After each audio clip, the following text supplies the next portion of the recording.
Welcome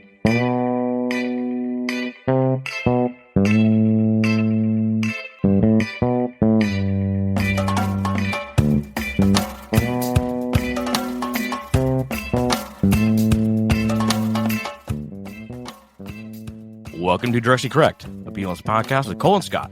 Today's guest, Roxanne Laczo, Head of People Analytics at Cloudflare.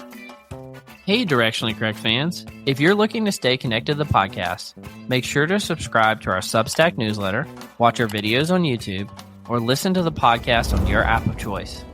This podcast is dedicated to you to help educate and entertain you on how to effectively do people analytics. We are a listener-supported podcast, so please consider becoming a patron. If you'd like to support the podcast by becoming a patron, you can find a link to sign up in the show notes or at patron.podbean.com/directionallycorrect. Thanks for being a listener.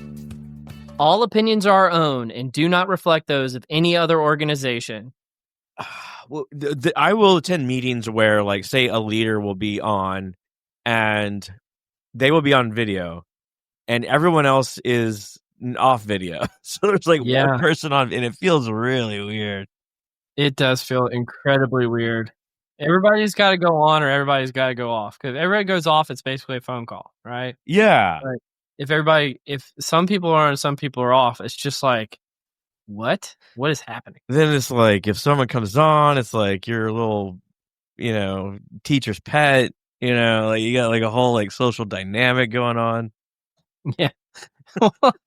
or maybe it creates like a cascade where other people join because one person went on, on video. Here in Seattle, no one jaywalks. Like, it's one of the weirder things about Seattle. Really? Oh, no. People are fucking rule followers. And there's nothing better than like starting a jaywalking cascade. Like, everyone's lined up at the intersection. And, like, you'll go out in the intersection, like, next thing you know, you got 10 people behind you.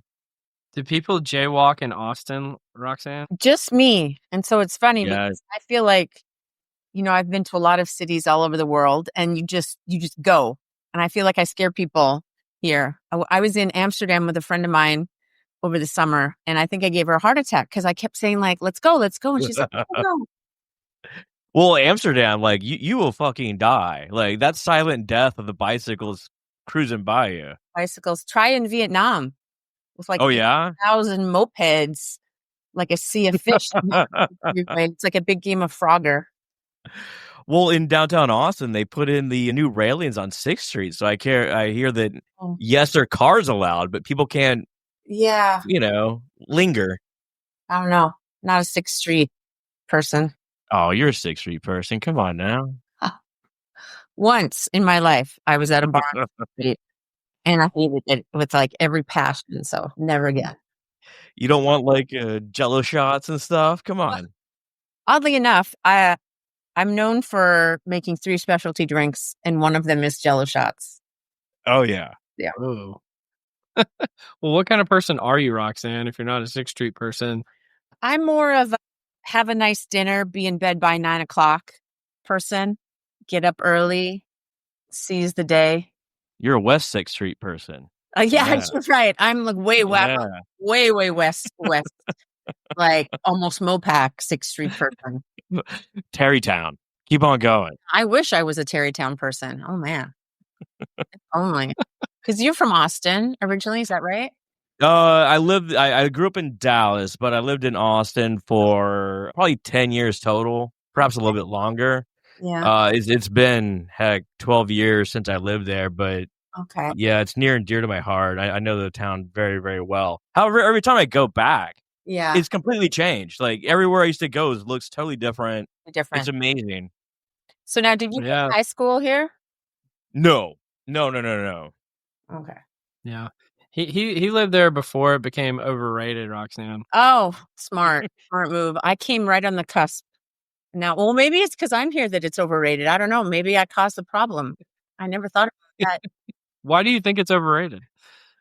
Oh, well, so even in 8 years that I've been here, it's totally changed. So it seems like a lot of the kind of uniquenesses keep Austin weird. I feel like now it's just keep Austin tech.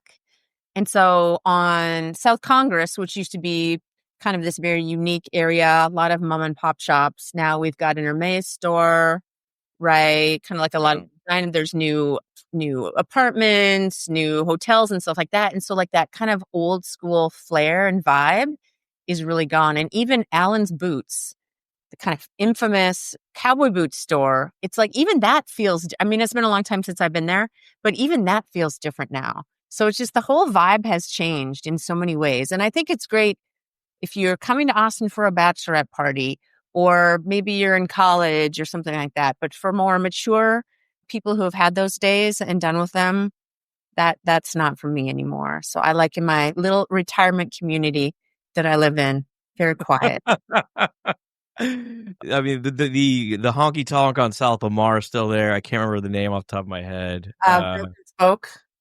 Yes, the Broken Spoke, very good. That's good times. However, it's completely surrounded by new build, which it was just like a building off the side for the longest time. Yeah, unrecognizable down that way. But this is kind of the worst time in Austin as well. Like right in the March time when like everything's blooming. My God, my allergies kicked up so bad. Yes, so bad. It's allergy season, absolutely. And then we're waiting for monsoon season. Yes. So we can enjoy like maybe a month of really beautiful greenery, and then it's like the next biggest fire hazard waiting to happen. Feel off, tired, moody? You might be missing minerals because 99% of us are. Concentrate's Daily Mineral Powder helps support energy, mood, and immunity from the inside out. Go to traceminerals.com and feel the difference minerals make. Well, I strongly encourage you to take on South by Southwest. You can go be a Dirty Six girl, go to the Chuggin' Monkey. So my second year, I went to South by and I bought the all-in pass to quickly realize it's almost meaningless because even with an all-in platinum pass, you have to go 2 hours in advance and stand in line for the session that's in the room for the session you want to go to ahead of your session. So it was like, even with the all-in pass, it's really not a very good deal. I'm glad I went, but I would never do it again. And I don't really know what the experience is like now. I don't really know anybody that goes a whole lot, and I certainly don't go down there during South by, which I think is in the next couple of weeks here. So it's coming up really quickly. Well, South by is like you have people. It's like, well, I'm gonna go see this new band called like Underwater Jellyfish. You're like, oh yeah, okay. I don't know what that is. Okay, sure. It's just a mishmash of people I've never heard of. It's an absolute mishmash, yeah. So what do you like, Roxanne? You don't like South by? You don't like Austin? No, I never said I don't like them. I never said I don't like them. I said Austin is overrated. I love Austin, which is why I live here. I just think it's that there's a lot of things have changed so quickly in this city that it's a lot of the things you kind of grow to love. Some of that has changed. And so like a new restaurant pops up, forget it. You're not going. There's like everybody's got a reservation for the next 6 months out. And so we have a bunch of new Michelin star restaurants, and absolutely forget about going to any of them because you have to get up at midnight to get on the sign up list. And so like it's some of those little things. And even ACL, I used to go to the ACL after shows, which are not formally affiliated, but the little cute honky tonk bars and different places would have them. So I saw Thundercat, and literally like Thundercat is like right here in front of me the year I went. And so now like that would never be possible. Even those, it's really hard to get into because everything has become such a hype. I guess that's kind of my discombobulation a little bit with Austin, is like everything has become such a hype that for locals, like things we used to be able to really enjoy, it's become a lot harder. Freaking Thundercat. I sense a theme here because when we were prepping for this, Roxanne, we were talking about like there's been a bunch of hype in people analytics, and has people analytics lost this way? Like, what are your thoughts there? Well, so that's an interesting one, and I know this is kind of my soapbox, but when I think back to the beginning of my career, I was doing survey work for Best Buy. I was on the measurement team. That was people analytics like 20 some years ago, right? So I'm dating myself a little bit. But I really feel like, as an IO psychologist, and I know I talk about this a lot, as I think, this is kind of what we're built to do, right? This is what we do, is we measure people at work. And I feel like there's, 100-year foundation of us doing that work. I feel like people analytics has really morphed even from, I don't know, maybe 10 to 15 years ago when kind of people analytics teams started to more formally form, that there's a very, very strong over-reliance and focus on the technology part of it, although I understand that certainly enables it a lot. You can't do really good people analytics, in my opinion, without understanding the theoretical foundations of employees at work, right? And as IO psychologists, not saying that you have to have a PhD in IO psychology to understand this, but I think it really lays the foundation for being able to do really meaningful critical work and thinking about data and insights across the entire talent lifecycle instead of worrying about dashboards. Like every time someone says dashboard somewhere, like a puppy dies. That's where I'm at now. It's like there's such as over reliance on that type of activity, and every people analytics team has like a dashboard or has this or that. It's not a lot of people analytics teams. And a lot of this has to do with organizational size and organizational readiness, of course. But I feel like a lot of teams aren't really doing what I would consider the actual people analytics work, which is actually scientific, psychometrically validated analysis and investigation of what's happening in the employee life cycle. I think that's completely apt. Like, I think it's the sexy thing to do, right? Like HR technology. But like to your point, there's very little theory spoken. I mean, our whole profession rests on psychological principles, but it's to the point where I don't even know if people think about theory at all. They think about like the new Gen AI. They think about the new dashboard. Like, can you code in Python, ambient IO? Yeah, but absolutely. Tell me your favorite leadership theory. Tell me your favorite motivation theory. Right. I imagine people struggle. Yeah, absolutely. And I mean, do you have to know all that stuff to do some good work and deliver insights? No, you don't. But is it going to help you? And I think it gives you like a bigger picture perspective on really how we're going to add value. So I even think about like more on the talent side, right? So, and Cole and I talked about this a little bit, like people analytics teams rarely, in my experience, own or operate assessments. It's typically a very separate field. It's run by separate teams. And oftentimes that data is not really integrated into the people analytics talent lifecycle, right? And so I'm like, to me, that's a huge miss because again, I'll get on my IO psychologist soapbox is, we have a lot of very deep expertise in that, a lot of theoretical scientific expertise. There's a million crap assessments out there, as you know. Yeah. Right. And I think we should be more heavily involved in organizations that have people analytics teams and kind of assessment or talent teams. There's probably more opportunities for integration there. I think we've also ignored the humanistic function of it too. Like we've gone so far into say like sentiments and this sort of stuff, which is fantastic, but they're also outcomes of the employee experience. We've ignored very sort of core employee experiences that allow them to come to work, to allow them to be happy, this sort of stuff. Whether like they feel like energized at the office or not, that's the result of all these other issues. Once again, it goes back to like the two-factor theory, Hertzberg, satisfiers and dissatisfiers. Yeah, absolutely. When I think about it, and just to resonate with what you were saying, Roxanne, is the blank stare. So you're talking to somebody in our field about like how you might measure something or how like why it might be important to solving a business problem, and there's like a does not compute function going in their head to like, yeah, but how can I thought we just did descriptive statistics, and what you're saying I don't understand. And it's like, well, if you can't put it in a pivot table, if it can't fit in a dashboard, if it's not all storytelling with data, then they don't understand it. And I think there's just a huge opportunity there. Or maybe not an opportunity, maybe it's just a skill that we lost. I don't know. I feel like it wasn't always like that. Where's the experimentation, right? Like running true experiments. You don't hear that very often. But you do hear about dashboards. That's true. And, I think the bigger companies typically have a lot more opportunity, a lot more money, a lot more staff to be able to do experimentation.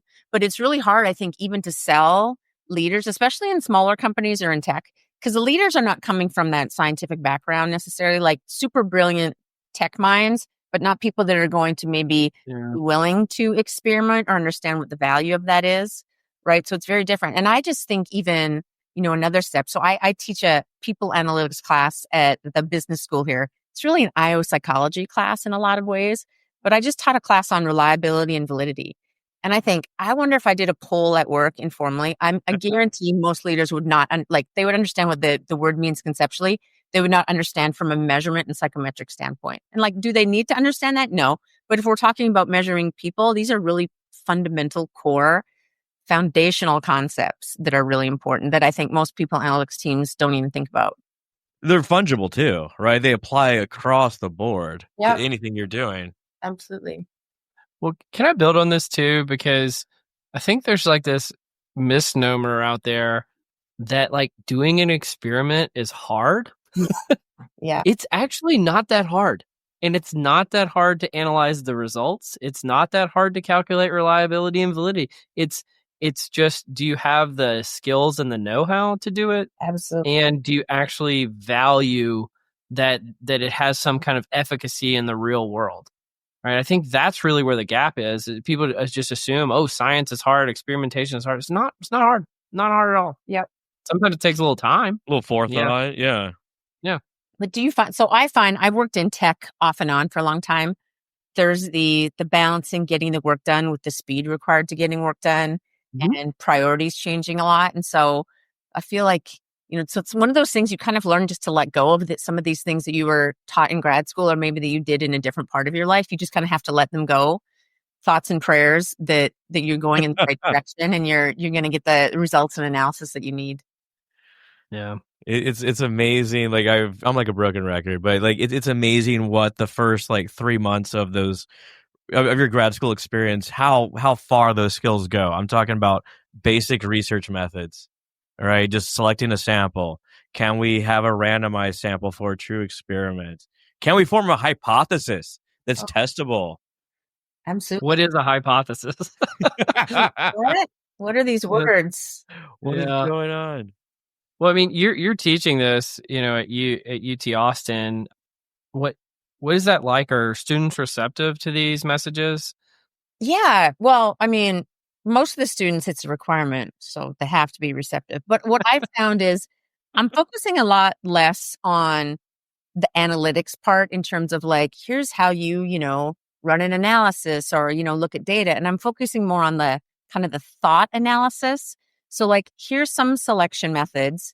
Here's reliability and validity and why they're important. Let's talk about examples of that. And what might you think about using a specific example? And this is something I stole from one of your former guests, who's a good friend of mine and my meetup co-host, Ethan Burris. He provided me some slides that he used to use, and he uses Zookeeper as an example. So I have totally gone in the Zookeeper example to give the students a thought about, if you're hiring a zookeeper, what are the selection methods that you might need to do that? And we take it a step back. What's the job analysis for zookeeper? And then we go to what's the L&D plan? What does performance management look like, right? So I really try to kind of give them real life examples that aren't so IOE or so focused on people analytics that, these are students that some of them have had jobs, a lot of them haven't. They're not going to understand the application. So I really try to give them kind of real life scenarios around how would you apply this? And when in doubt, always use a football example, because everybody will get that and understand that. And that's when I know I have to hook them. I'll be like, what would the coach of the UT football team do? That's a really easy way to get them hooked on the conversation.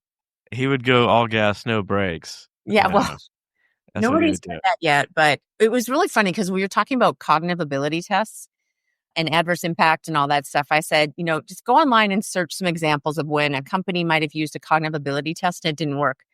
Half the students found the Wonderlic that the NFL used to use, and they found the example, and I don't know the details, but CJ Stroud, who was for the Texans, and who bombed the Wonderlic, but they still hired him, and now he's done all this great stuff. I was like, you know what? That's a great example of applying the concepts we've learned to something that you know and understand, and it's completely relevant to really the workplace, right?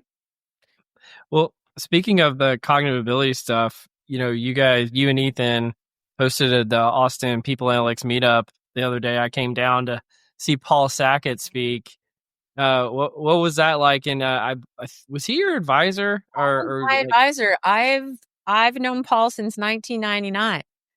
I walked in his office, and so this is where I get to embarrass Paul, because he probably won't watch this, and he's not on LinkedIn. I walked into his office because somebody told me that him and his wife were big rodeo fans. So I walked in coming from Calgary, used to be the world's largest rodeo, the Calgary Stampede, with a tape of local rodeos, specifically chuck wagon racing. And I tell you, I had them hooked after that. So it's like instant friends. We've been really close. I saw them again just last week before they went back to Minneapolis. So having said that, I think thinking about grad school, like it was kind of happenstance that I ended up in Minneapolis with Paul, but from a education standpoint, the best decision I ever could have made, because the man is absolutely brilliant. And if you've ever read any of his stuff or kind of seen any other more informal talks he gives, and he might have mentioned it here, he's like, I really feel like this was my calling. And I absolutely believe that. But it's funny because he's at the point now where he's like, I keep coming up with these ideas and then realize I've already published papers on those ideas. I'm like, that's amazing. He's already published on his idea. And he's like, I wanted to look at, range restriction and something. And then I thought, I think I published on it. And I was like, whoa, we published a paper about range restriction like in 2000, whatever. So yeah, it's all coming around now. But yeah, he's really wonderful. And I know he talked about his latest and greatest paper, which has really oddly caused a lot of controversy out in the world with Frank Schmidt's former students. If you've been tracking that or following it, there's a lot of point counterpoints. And I made the mistake of making a comment on someone's LinkedIn page, a professor who said, oh, great new research debunking sackets. And I was like, okay, hold on. And so I went on this whole tirade, and then he lectured me on LinkedIn that I was like not being a good scientist and this and that. So I was like, okay, win, but we're right. So. Wait, what was that last comment, Roxanne? You can win this argument, but we're, meaning Paul Sackett and team. I said, we're actually right about this. I love that. That's good. Yeah. Well, and we're actually, I think, covering an article later by one of the Frank Schmidt. No, I saw. I thought that was humorous per the conversation that you and I had in Austin. That should be one of your next quotes. Well, we'll get there. I do want to come back to the selection and assessment stuff. Just from a curiosity, like, I don't know if you do that in your day job at all, linking people analytics and selection and assessment, but I also know that you do it kind of on the side as well. Can you speak to this at all about that? Yeah, absolutely. Well, I would like to do it in my regular day-to-day job. We're not quite there yet, right? And so I think in tech companies, it takes longer to get to that personality assessment place to kind of convince leaders. So that's like a whole other Directionally Correct podcast. But prior to my job at Cloudflare, I worked at Hogan, and I was a consultant, and I did primarily assessments for selection for my clients. I did some development stuff, but it was really interpreting and debriefing Hogan assessments, sometimes in combination with cognitive ability assessments, to basically deliver selection recommendations. And I'm proud to say I had 100% hit rate on all of those recommendations. But so I still do that kind of on the side, more from the development perspective. So I actually have 3 coaching clients right now that I started with just an assessment debrief based off the Hogan, kind of talk about their current job, what their general profile was, what was challenging, what wasn't challenging, some opportunities. And now we're continuing that with some coaching sessions focused on their current job. And they're in a high potential development program. So it's really to help them develop to become better leaders. 100% success rate? I mean, talk about validity. I know, right? Right. So it's so reliable. Now, but this was not a predictive study. So whether or not any of those people are still there and doing well, question. But in terms of the recommendation, 100% accuracy, validity on the recommendations provided. I mean, prediction's really hard, especially about the future, right? It is. Yeah. It is. And it's actually funny because we talked about predictive and concurrent validity in my class, and students were just having trouble grasping it. And I'm like, well, the good thing is you never have to worry about predictive validity because nobody ever does it. So it's really more conceptual than real life. What are the students really interested in? What really resonates with them? So I would actually say, funny enough, I think the class that was the most fun was when we talked about job analysis. Right. Part of that, like, I had to go way back. I went back to ONET. Like, when was the last time you went to ONET? It had probably been 50. Like yesterday. Yeah, right. So I had to go to Own It and start to look up different jobs. I said, everybody choose a job you want to focus on and go to Own It and find the skills and abilities and competencies and all that good stuff. I said, then go to LinkedIn or Indeed or wherever, find some job openings and see if they kind of align. And people were like, fighter pilot, dentist, football coach, all that stuff. So like, funny enough, the things that keep them really engaged is when they get to go out and learn about something that's interesting to them, right? Yeah. So Own It, it's making a comeback. It's like the next greatest thing. Well, what does it say for Zookeeper? Oh, so Zookeeper is what you would expect: animal care, animal behavior. There's also an element of like teaching and kind of giving tours, being kind of like spokespersons for the zoos, depending on your zookeeper level. There's like a management aspect, a relationship aspect. And we focused specifically the other day on Moodang's Zookeeper. So you're familiar with Moodang, the viral? No. Oh my goodness. So Moodang was the viral pygmy hippo that was born in June or July in Thailand and became this internet sensation because she's just this silly little crazy thing. And her zookeeper basically started broadcasting all of this on social media and made the zoo and Moodang so famous that the zoo had to totally revamp the way they thought about, handling all these visitors. So now you have to go stand in line. You get 5 minutes with Moodang, and that's it. Then you need to move on. So that's actually been my zookeeper example during this whole class. And it's actually been like a really silly way for the students to actually like engage and think differently. And I gotta say, like, I'm so impressed with how like some of them are thinking in such a sophisticated, mature fashion. And we're talking like juniors and seniors here about how it all links together. So it's been a ton of fun. It is fun to see how the dots connect. Cole's a big Harambe guy. He's a big... Talking about zookeepers. Was Harambe the one that stole the baby and like swung them around? I don't know if that actually happened, but yeah, somehow a kid fell into the pit and they had to. Yeah. That's better. R.I.P. for sure. You better never forget. Did you ever hear Dave Chappelle's joke about that? No, what was that? So Dave Chappelle, like, he brought it up, and he's the only person who can make this funny. And he's like, y'all, I get it. Like, as a parent, you turn away for 1 second, the kid's gone. You don't know. Next thing you know, they're in a gorilla pen being like thrown around by a gorilla. Much, much funnier than that, obviously.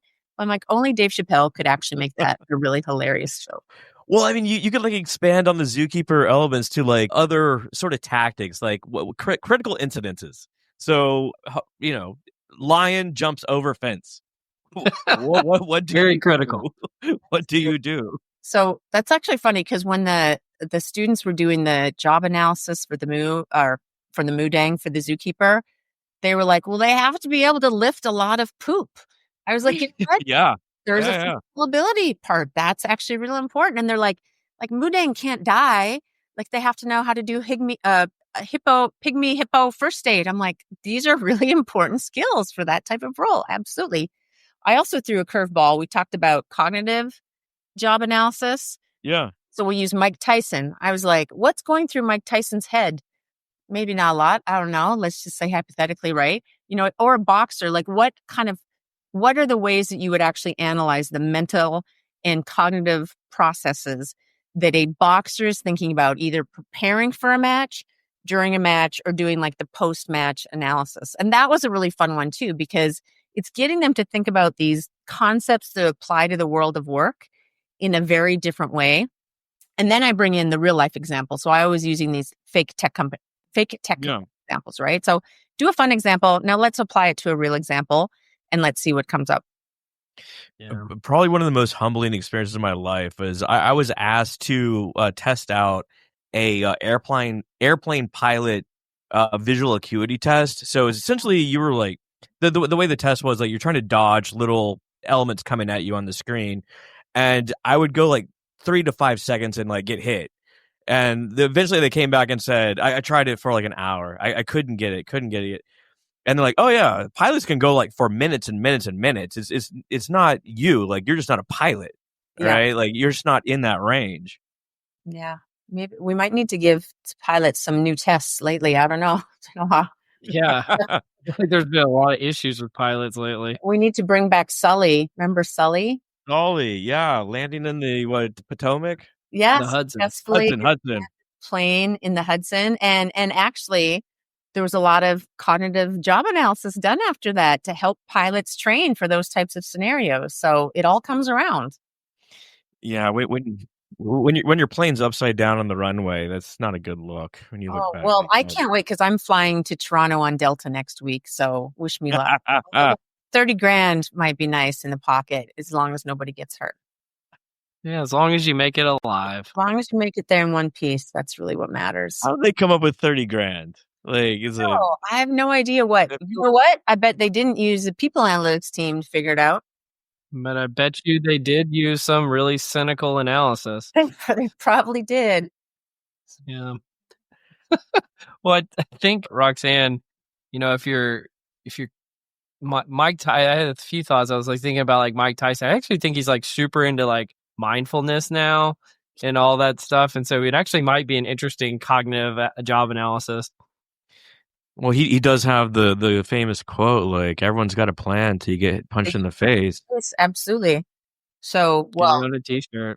I wonder, I don't think there was a lot of mindfulness in the preparation for the last fight. I think that was just dollar signs in the back of the head for that one. The way that he pulled the punch on, oh God, that guy, whatever his name is, Paul, right? Paul, yeah, Jake Paul, or Low. I can't remember which one. Yeah, that was something else. That one. I'm actually I've been a boxer and kickboxer since I was a teenager, so that was an extra fascinating fight to watch. Yeah, absolutely. You can give Tyson some pointers? No, I can't. But I did see him in an airport once. I was walking through, I did layover at Salt Lake City, and I'm walking through and I see this like huge crowd of people and I think, what the heck? And I kind of peek over. I see this like pretty short guy. I'm like, who the heck is that guy? He's like, oh my God, that's Mike Tyson. People were just like eating it up. So I did not try to fight my way in there to see him, but I have seen him somewhat up close. Short as heck. Used your Krav Maga to get in there. Oh, God, I don't know. One strike from him and that wouldn't do much good for me. That's well, that's the Israeli defense technique, right? So Krav Maga is like the official fighting system of the Israeli Defense Forces. And it's actually when I was in grad school in Minneapolis, I spent many years in Minneapolis. That's where I got my PhD. I started to go to this like little kickboxing gym. So that's when I really started kickboxing. And the owner at the time had heard about this kind of newfangled thing called Krav Maga. And have y'all ever seen the movie called Enough with Jennifer Lopez, where she had to like fight off her husband and she learned martial arts? No. So this was like early 2000s and it was Krav Maga. So she trained at the school where I did my training, right? And so one of our instructors, I can't remember his name at this point, like was her official trainer. So all these gyms kind of started to like hear more about it and it became more popular. And there's like a whole instructor training mechanism and method. And so I went and I got my ass handed to me for a week straight. When I came back, I was literally bruises, like head to toe, but I was like officially a Krav Maga instructor. And so I taught that for a couple of years. And then I just kind of got out of that because I'm like, I don't want to teach that. I just want to kick and punch things. Well, Jenny from the Block's a bad girl, you know? Yeah. Don't mess with her. I don't know how good she was at that, but she's definitely one of the more like fit 56. I think she's 56-year-olds that you. She looks good. She's holding up. Works her literally. Well, maybe she doesn't work her butt off because I know that's insured, but she does work super hard. It's in good shape. Well, she probably has, an amazing team around her, right? So we probably all would look like that if we had that time and dedication. FYI, if you're into rodeos and you want to see some wild rodeo action, what's the prison in South Louisiana? The big one. Oh, it starts with the A.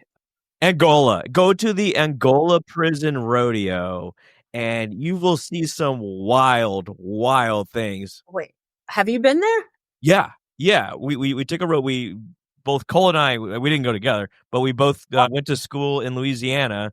And it was like a 3-hour road trip. And you go into the prison and you go past the gates and it's like 2 to 3 miles before you get to the actual rodeo. Like if anyone were to get out of their barracks, you're not you're not getting out of there. Like, it's just so far. Whoa. But you go in like the prison the rodeo surrounded by barbed wire. They have a section for just prisoners, and they're all caged in there. So they're separate from the the public. Oh But they had horses dragging prisoners around. They had hula hoops on the ground. Just let a bull go loose and let them just like destroy them. They did put like a prison ducket on the head of a bull and let them just go try and grab it. Put like 100 prisoners in the ring and let them try to get this like commissary token. It was wild, wild, wild, wild. I feel like we're taking Directionally Correct to a new level today with the conversation about prison rodeos. They had monkeys. It I was don't great. know, but sounds fascinating for sure. I was just going to say it's been a long time since I've been to a rodeo, but it's actually only a few years since I've been to a rodeo because my parents still like to go to the local rodeos. And so a few years ago, I went home for Canada Day. Yeah. My mom said, we got tickets to the rodeo. Do you want to go? I'm like, of course I do. And it's a fascinating experience to this day. Is it wrong that I'm jealous of the mutton busters? I want a mutton bust. I think you might be too big to mutton bust. So I think I know. I'm jealous. You got to skip the muttons and go straight to the bull riding. Man, that's scary shit. Yeah. That's...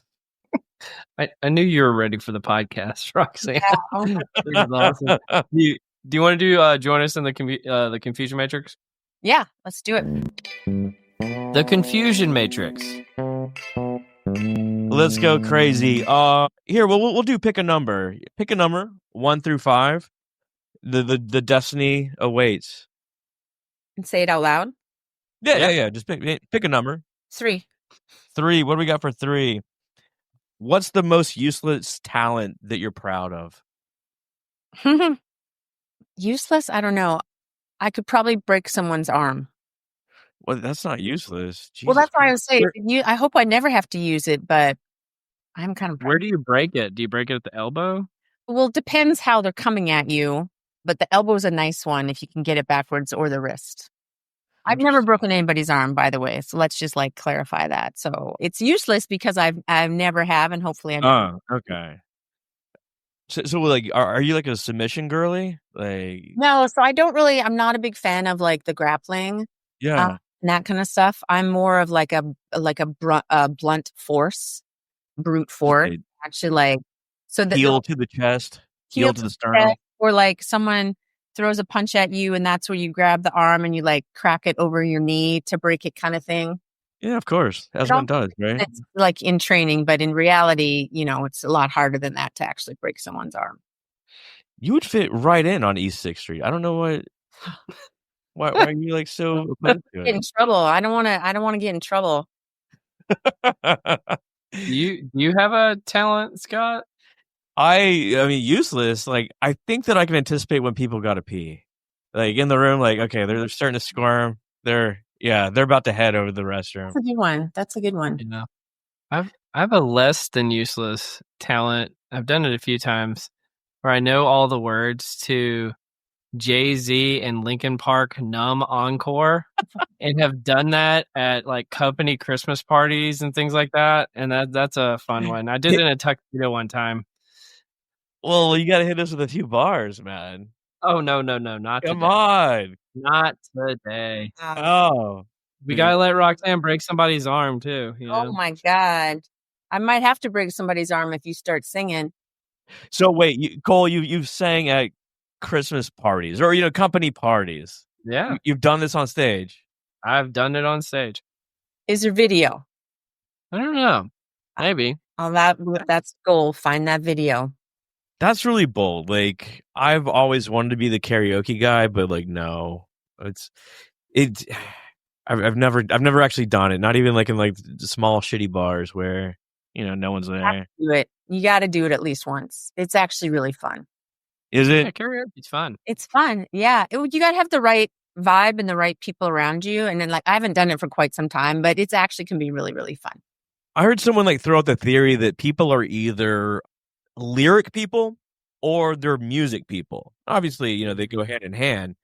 but I'm definitely a music person. Like I don't know the lyrics to any of the songs. I like them just fine. But You're absolutely right, Scott. I'm a lyric person. And we were talking about this before the pod about the dress and the color, like the white versus gold and the black versus what is it, black and do you remember the black and blue versus white and gold dress, Roxanne, from 10 years Yes, ago? just came up the other day. It was like just the history of it. What'd you see? I saw blue. Yeah, all day. All See, day. and I saw white and gold. Are you a more lyric person or more music person? For me, actually, I think it depends on the song, right? And the kind of music. I think I can appreciate both depending, but I'm not good at knowing all the lyrics.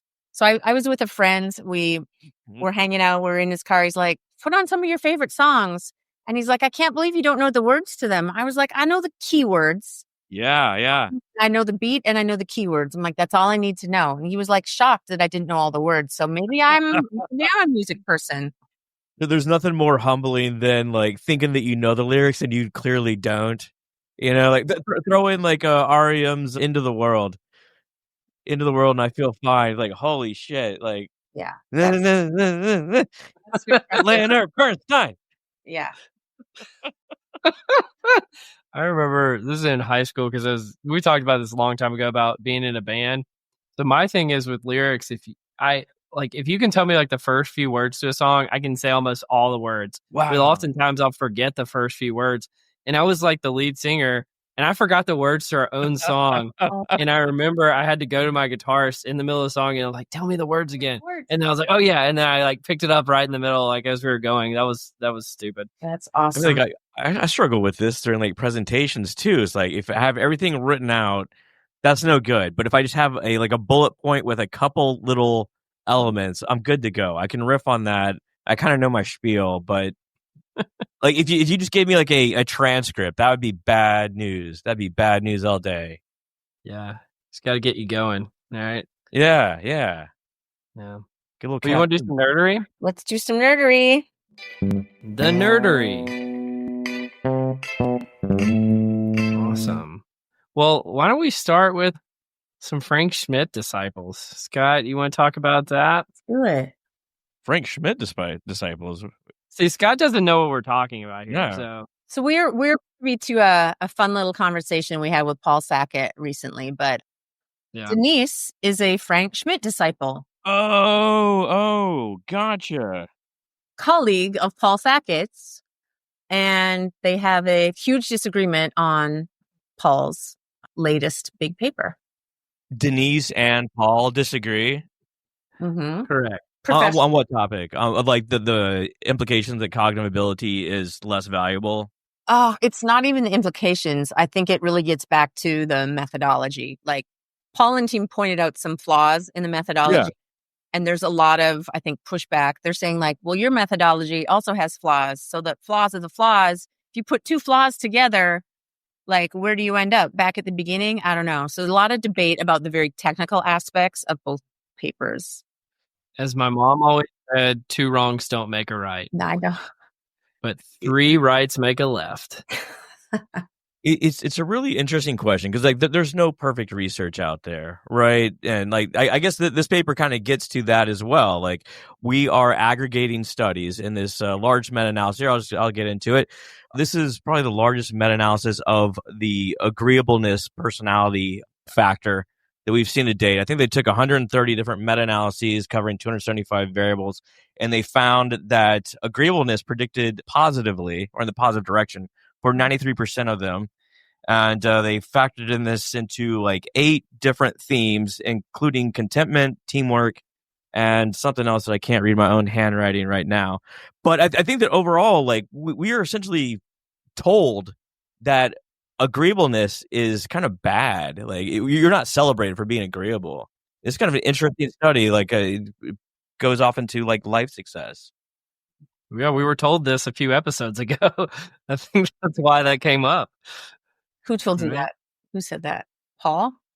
Mark Efron came on and he was like, oh, I love Mark. He's like, yeah, being agreeable, you're going to not be successful or something like that. And I know Scott was like, what? Hold on, though. I think like I think we're making a fundamental error here in thinking that agreeableness means one simple thing, right? And so there's multiple facets to what that means. And I think, Scott, like that paper gets at some of the facets.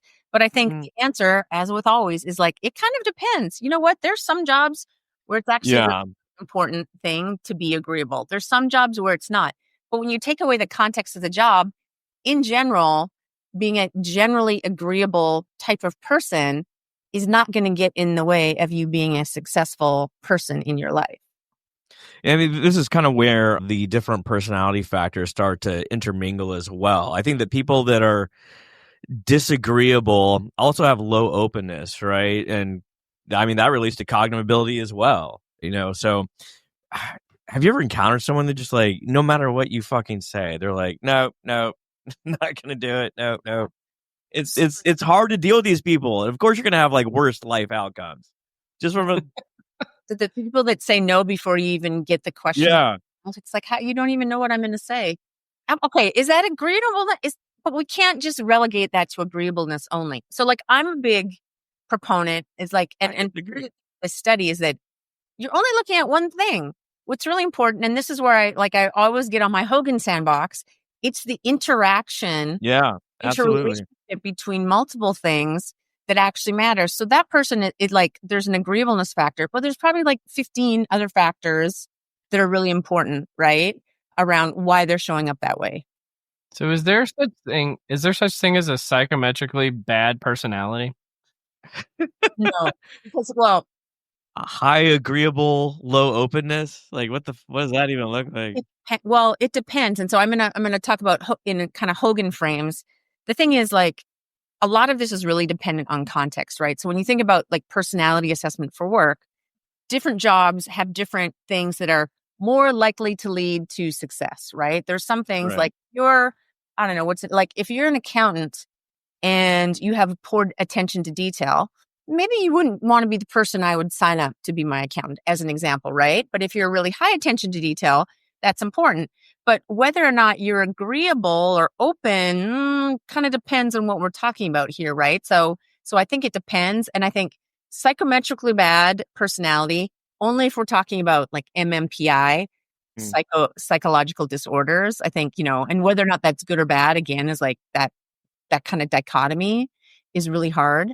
But there are some personality styles or patterns or themes that I think are more indicative of whether or not you will be successful in different areas. But there's also like 5 bazillion combinations of Hogan scales that can lead to success in any one role. I had to read this like a grad student. I didn't have access to the article, so I was limited to just the abstract. So we're trying to abstract from an abstract, as it were. But it just makes theoretical sense that like if you're just sort of like go with the flow, that's going to be just an easier life path for you. If you're constantly disagreeing and unwilling to go along with, say, the team, the people around you, the ideas, that's just a harder life. But like to your point, I do love it when you get someone on a no roll and you're like, hey, can we try no? Can we try no? Can't no. Like, hey, can I give you $1 million? No. You're like okay. Yeah. Yeah, fair enough. What do you think, though, is going on in that person's life outside of that situation that's maybe contributing to that? I think that they see white and gold dresses when it's really black and blue. I think that's what's going on. Might be the most important predictor of all time. So, what color? It is. We were talking about this before the pod started. Like, it's really wild that people can look at the same image and come up with totally different impressions of what's going on. And like, of course, that funnels down to, how you perceive the world. But I mean, same stimulus, something happens in the brain that changes that for people. And of course, you're not going to come with the same answer. Of course, you're not going to have the same sort of personality. Have y'all ever like taken a Rorschach like training seminar or anything like that?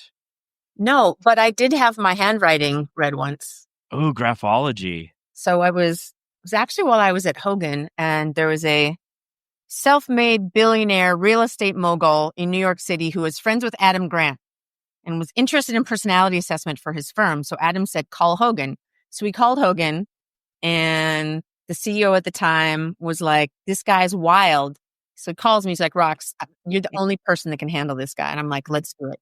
So I had this conversation with this guy and like brilliant, but like everywhere, like, okay, talk about this, talk about this, talk about this. And I was like, oh my God. Then he's like, send me a handwriting sample. And I'm like, okay. So I did. And literally, I mean, this billionaire calls me on my cell phone 5 minutes after I email it to him. And he's like, I've got it all figured out. And like some of the stuff was fair, but like I was, very meticulous in the lines. And he's like, you're very detail oriented. And like, you don't like it when things don't go your way. I'm like, I could have assumed that from the way I wrote it too. But then he's like, but you have a terrible relationship with your mom. And I was like, well, that's actually not true. He's like, and then he was shocked. He's like, what?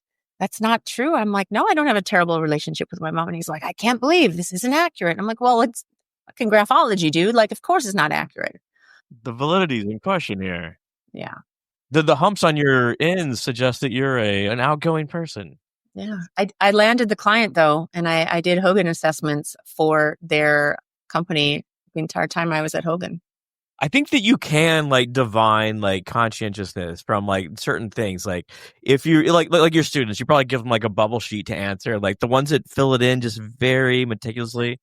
I think that flows into other areas of life. It's true. I made the mistake of the first quiz of having an open-ended handwritten answer. Yeah. Like, oh my God. And there's some people like so meticulous, amazing. This couple, I was like, how do you get to this point in your life with this like squiggly lines? I'm like, I don't even know what these letters mean.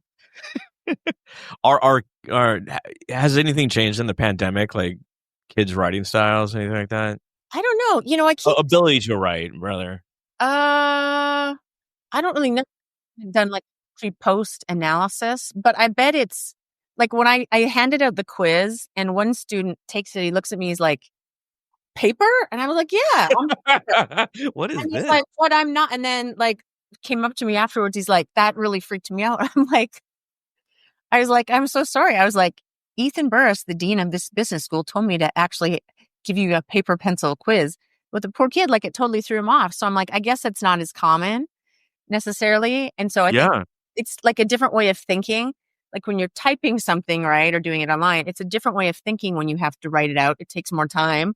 So it's actually an interesting study to be had. I wonder if anybody's looked at the implications of writing versus typing on test score results. You sent them to the co-op to get a blue book? No, we didn't. No, I didn't. No, there's not so I got to figure that out for the midterm and final. But yeah. Well, we've hit on a few random psychometric ways of assessing people. Mm-hmm. Do you want to do another one based on smell? Yeah. Okay. I found this wildly interesting. This PhD student, now doctor, what's her name? Allie Looks. I can't really read my handwriting, but she posted her thesis online, and it was around the politics of smell. Not my bag, whatever. But the internet's a dangerous place. She got all sorts of blowback from it. But I think it's interesting, her perspective of, we do all this great research in universities. I think she's at Cambridge or something like that. But we don't really get our research out to the masses.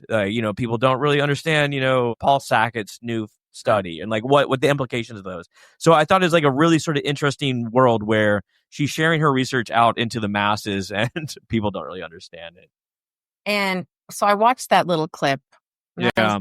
I can see how by watching it, like a 2-minute clip or whatever, people might freak out about some of the examples she gave in there. But there's also some old school study about like the percentage of articles that are actually read that are published in scientific journal. And it's like less than 5%, right? So it's a great example where people spend all this time. How many people are going to read that meta-analysis? Only people who are like very involved in a very small proportion of scientific psychological research. Like that's not going to get out into the public in the open. And frankly, it doesn't, I think, have a lot of like value necessarily, my personal opinion. But yeah, it's a whole thing. Nobody reads any of this stuff except when they find out about smells. Yeah. You better have a catchy title. I don't think people really understand like the academic life either. It's like you're just trying to make a small advancement and like you're just trying to get done with your thesis, your dissertation or whatever too. And like, yeah, it becomes overly esoteric and like we're using language that only other, PhDs in my field can understand for a reason. Mm-hmm. And the public, of course, sees this and like, what the hell are you doing? in my early days in grad school, I had to take a social psychology class, and the professors did a lot of like health and wellness research. Mm-hmm. Going off and on and on. And the guy was maybe like low agreeableness, ironically. And I put up my little hand and I was like, yeah, but like, do you ever actually do anything to help people? And like throws it in the like, Roxanne, I'm a psychologist. Like, I don't do that stuff. And I was like, whoa, sorry for asking if your research actually helps people lead better lives. And he was like super offended that I even asked. I'm like, okay, never again. I'm a people person, damn it. Yeah. Like the guy from Office Space. I went into academia, so I never had to touch reality. Great. Well, speaking of never touching reality, Anthropic recently published their economic index. So essentially, Anthropic, the developers of Claude, the AI tool, they wanted to know how much AI was having an impact on different professions. And I thought this was fascinating. Mm-hmm. And so what they did is they went through a bunch of different professions, but they found that today usage is concentrated mostly in software development and technical writing tasks, with over a third of occupations, roughly 36%, see AI use in at least a quarter of their associated tasks. AI currently leans more towards augmentation than automation. So 57% used it for augmenting what they were doing versus 43% of tasks for automation. And its most prevalent uses were for mid to high wage occupations like computer programmers and data scientists, but is lower for both the lowest and highest paid roles. And so if you look at it, it shows like computer and mathematical occupations, 37% are using AI, arts and media, 10%, and it goes down pretty precipitously from there, with business and financial only 5.9%. But I think this was fascinating. Did you guys get a chance to look through this? I forgot to. I did not. But it is fascinating and very germane because, AI has almost much to do about nothing for most people in a lot of ways. Like, it does augment tasks easier. Wow. It's not necessarily, I think, transforming the workplace like some people thought it would maybe a year ago. Yeah. The zookeeper's not using it yet with the Moodang or whatever the panda's name is, or hippo. Hippo. I used ChatGPT to summarize the article. That's how I read it. I do worry about yes. There's several points to bring up. Like, one is, say, in these high skill jobs, if you use Gen AI, you're gonna have a performance compression point to where, like, why would you pay someone a high salary if someone junior can make that up? So I mean that's sort of a tangent. But what I've been sort of, once again, back to the humanistic element of psychology. If you have Gen AI write you a book, like Cole's just or he's about to publish a book. Congratulations! If he had a Gen AI write all that stuff for him, what sort of sense of accomplishment would he achieve there? Us as knowledge workers already struggle with, like, at the end of the day, like, you send an email, you maybe wrote a paragraph in a document, you made a slide deck, whatever. That's not the same as being like a woodworker who, at the end of the day, like, I've been sweating, like, I've farmed this land, something like really tangible that you can speak to.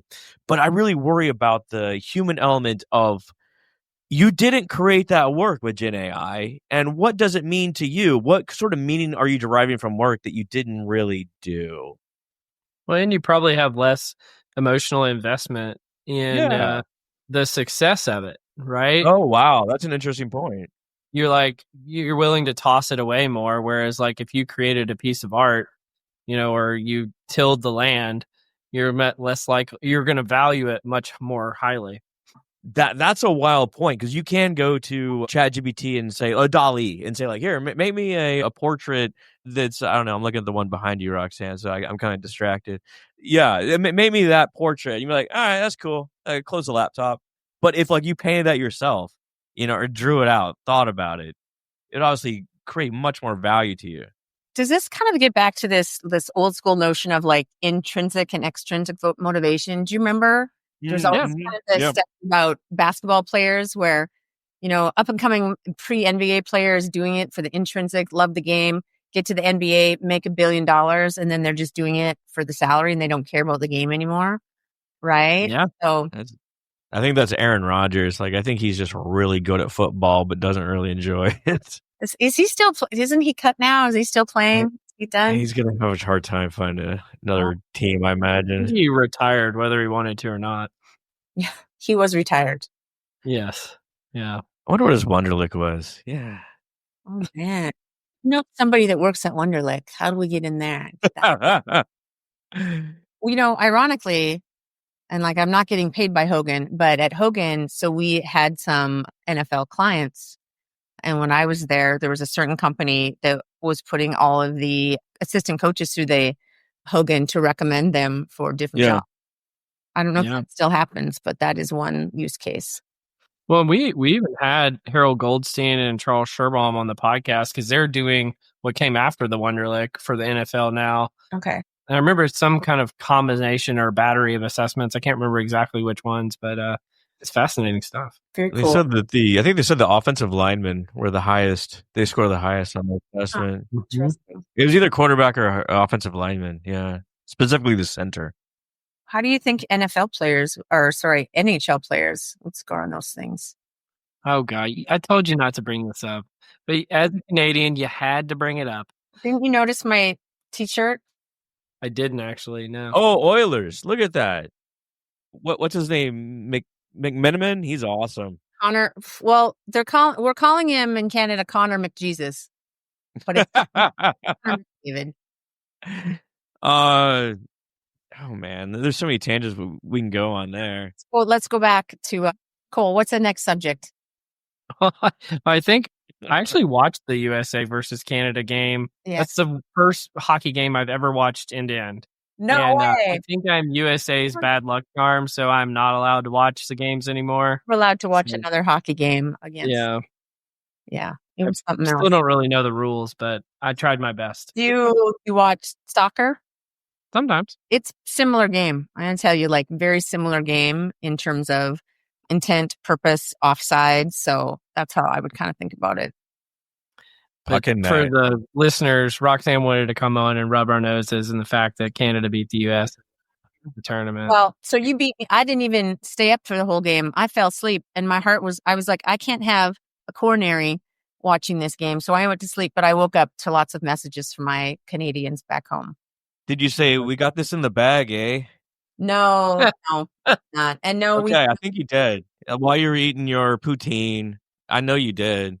We do not or either. Tim Hortons, I can get behind. Absolutely. We have one here in Austin, I think. They just opened a Tim Hortons, I feel, somewhere. Weird. I read that. Yeah. Yeah. Tim Hortons. See, they are keeping Austin weird. We are, yeah. Tim Hortons of all things. I think we've run our course today, but it has been fantastic having you on as a guest, Roxanne. Any parting words for Roxanne before we let her give her the final word, Scott? I think that was for me. What a time to be alive. Tim Hortons in Austin. My God. Roxanne, it's an absolute pleasure. I do believe that you're a West 6 girly after hearing you talk. Time will tell. Time will tell.